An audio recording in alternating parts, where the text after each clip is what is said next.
Now do you see why tolerance is so important, boys? I guess we have to accept people for who they are and what they like to do. Hey, what the hell are you doing? Oh, I was just, There's no smoking in the museum! But I'm not in the museum. Get out of here, you filthy smoker! Yeah, dirty lungs. Go ahead and kill yourself, stupid tar breath! South Park accomplishing what very few other outlets could. A little bit of comedy to show that, yes, we have tolerance for everything, tolerance for all, but don't you dare light up. Look, I'm not a smoker, but I am starting to feel sympathy for smokers as more and more bans come into effect. July 1st, Canada Day. The City of Ottawa celebrated by banning smoking in outdoor parks, on public beaches. Essentially, you can smoke on the sidewalk or in your own home, and that's it now. Is the nanny state creeping a bit too far? Yet again, Charles Adler joins us now. He is the boss of Talk, and he is in Winnipeg. Charles, do they have this crazy law where you are, where you can't even smoke outside anymore in Winnipeg? Have they gone that far in your city?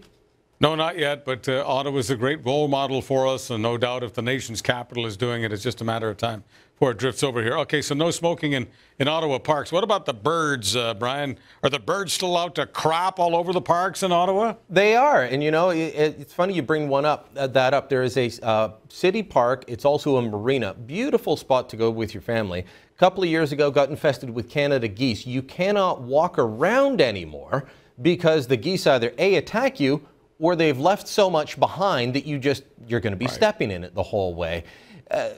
How do we get to this point where, you know, I'm almost willing to say let people smoke at their desk so that I can get fresh air when I go for a walk now, but I'm also feeling sympathy for smokers because we are harassing them out of existence.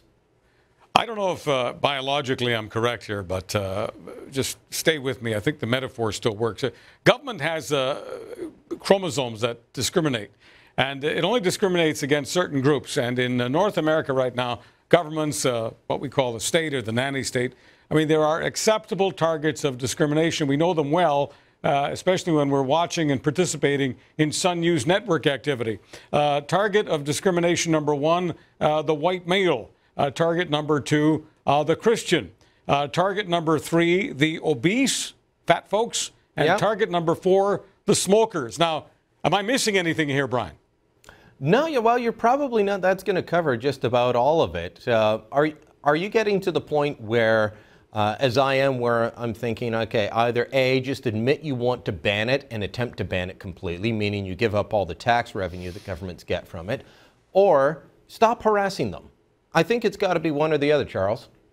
Well, I don't think they want to ban it because, as you just said, you've always got to follow the money. So it's economically not a good idea. But for some reason, socially, and governments always want to ingratiate themselves to as many voters as possible. Socially, what was cool, smoking, is now very, very uncool, car breath. And so I guess it's become cool for governments to find ways and means of bugging, harassing, discriminating against smokers. It's something the mob, the tyranny of the majority, seems to favor. I want to read to you a quote from Bob Harkness. He's president of one of the Royal Canadian Legion branches out here in Ottawa. And first they brought in the smoking ban indoors, and they said the Legion's a workplace just like any other restaurant, even though it's a private club, so they built a patio. Then they told the Legion they couldn't have the veterans smoking on their patio. He says, honestly, these are grown men. We're all adults here, and if someone wants to go outside and have a smoke, we're fine with it. It doesn't bother anyone.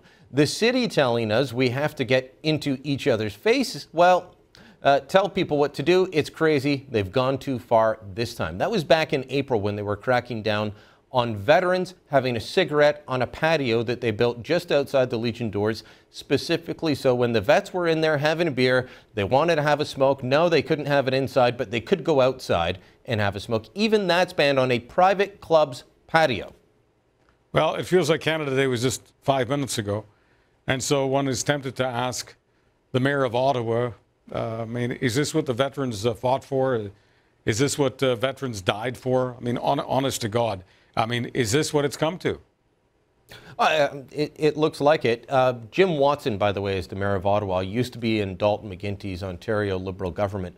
He was one of the ones that wanted to bring in regulations on women drinking while pregnant and wanted to have little table cards on every restaurant and bar in the province, informing them that drinking while pregnant could harm your baby.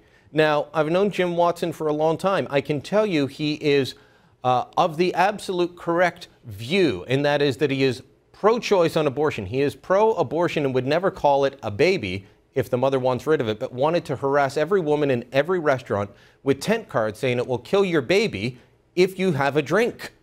So these guys are willing to get into your face at every turn and try and tell you how to live. I don't think they're smart enough to tell me how to live. Scalpels, yes. Molson, no. Charles Adler, thanks so much for stopping by today. You bet.